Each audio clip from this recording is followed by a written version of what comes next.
boys and girls. How you doing out there? Welcome to Ms.Etta's Academic Corner. And we have our guest audience tonight, Judah Sr. and Judah Jr. How you guys been doing? We're great. You're going to read a book about hair? Yeah. And you guys got hair. Need a little fix me up, but you know. Let's not judge nobody. We're not judging you. Some people like the way their hair wild, so it's okay. We're gonna read a book about hair. So you guys have a seat right there. You have one right there. And this book is called There Is Power in My Hair. And it's Caidyn's Tales. There is Power in My Hair.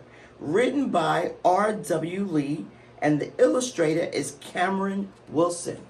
This is a soft book. We can bend it. And we see colors like gold, brown, beige, white, red. And the word power is in red. So that's putting notice for us to pay attention to that word power, strong, mighty, power. Caidyn is actually a real person, and his family, the Bennetts, have an Instagram station. They're influencers, and they have a Facebook Instagram station. I said Instagram, they're on Instagram. And you can find them on Facebook, and you can find them on Instagram. And they're really, really lovely people, the family. But this book here, we're going to read about Caidyn's Tales. Now, inside, it tells us a little bit about the book.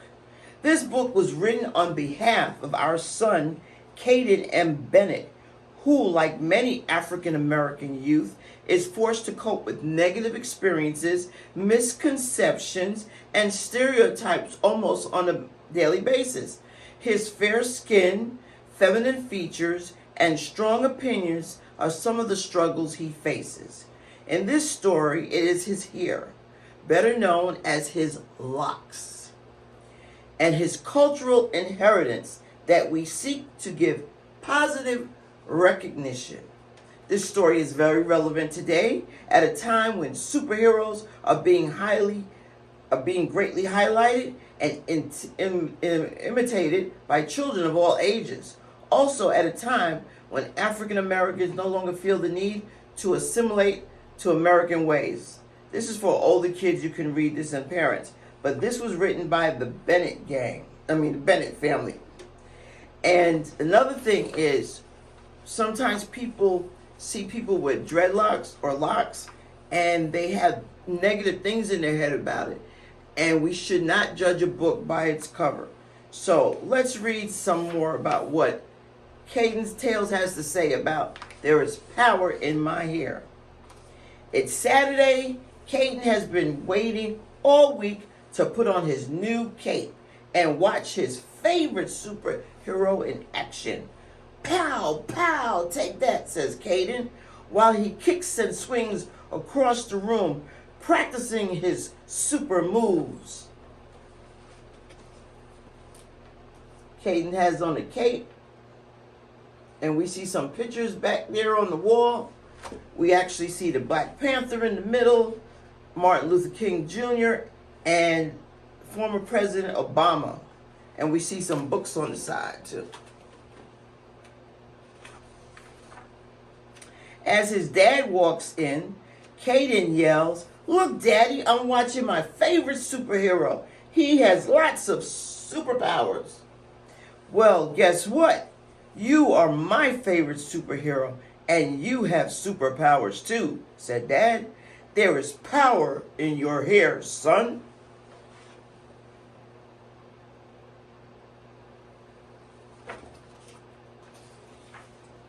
His dad has locks too. "Wow, there is power in my hair? What kind of power?" Caidyn asked. Can I fly? Can I shoot flames? What can I do?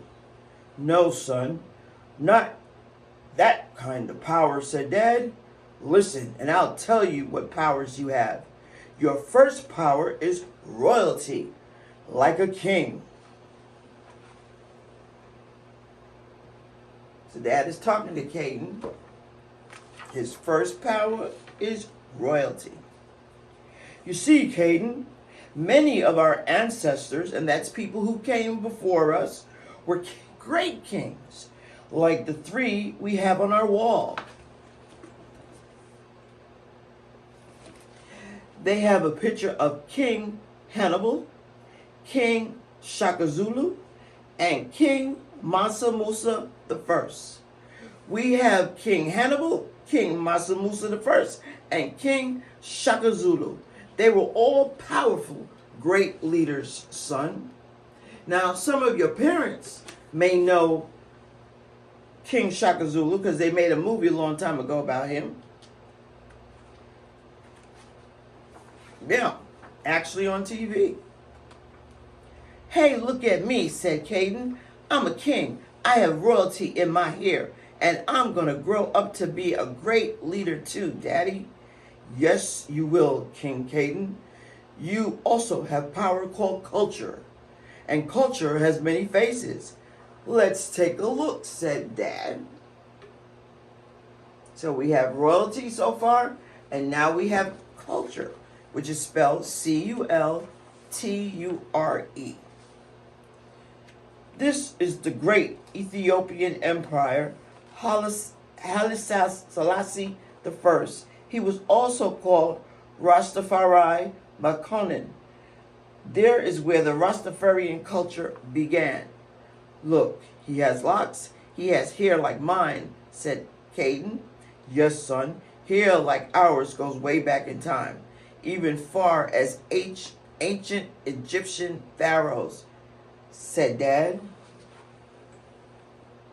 So, dreadlocks, locks is not new. Culturally, locks has been here a long, long time. Way, way back. Kings wore locks. Dad noticed that Caidyn suddenly looked sad. He asked, "What's wrong, son?" Well, said Caidyn, some kids at school made fun of my hair and said it was dirty. When I told my friend Bobby about it, about things that they were saying, he said, maybe you should get your hair cut short like mine so they don't tease you. So that's Caidyn walking in school, remembering when he was being teased. And then his friend Bobby said, cut your hair short like mine and they won't tease you. You shouldn't have to cut your hair short so they don't tease you. They just shouldn't be teasing you. Listen, Caidyn, said Dad, they simply don't understand how our hair gives us strength and power to fight off many things. Do you remember what we learned about Samson? How he lost his powers and became weak after letting Delilah trick him into cutting off his hair? They read that from the Bible. And if you have anybody teasing you about anything about you, boys and girls, you make sure you let your parents know. Doesn't matter. If they tease you about your clothes, your size, the color of your skin, your hair, let your parents know. I know it's hard when people tease you, but you know your hair is not dirty, son. Wear it proudly. You don't need to cut it off. What was it that Sensei told us at karate school? Sensei, I think it's Sensei, told us at karate school. Our hair is our antennas that connect us to energy. Keep that in mind, said Dad. So, besides the African American culture, other cultures have thoughts about hair and why we should wear our hair proudly. There's some places where the women have never cut their hair. There are a couple cultures, a few cultures, where the women have never cut their hair. And if you ever met them, their hair is actually down to the ground. And it takes them for hours to comb it out, wash it, and dry it.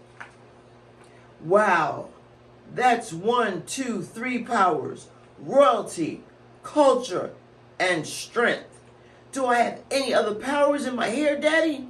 Yes, you sure do, son. You have the greatest power of all. It's called pride, and pride also has many faces.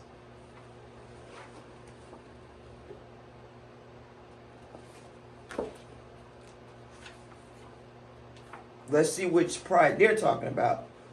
It has faces like Marcus Garvey, Malcolm X, and Martin Luther King Jr. Faces like President Obama, Rosa Parks, Jesse Owens, and so many more. These were very, very famous people in the African American culture. And some are, one of them anyway, that from here is still alive.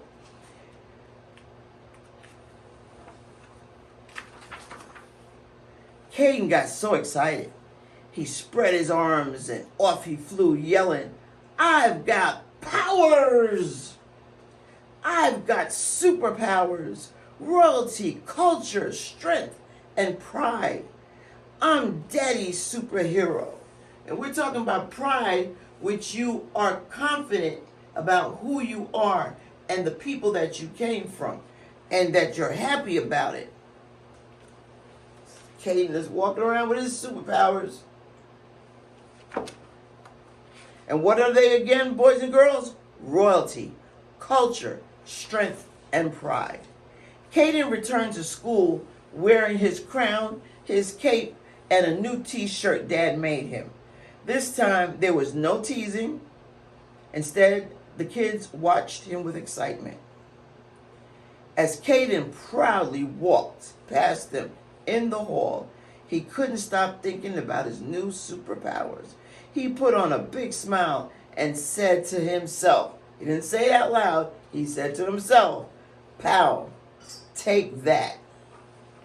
And his shirt says, "There is power in my hair."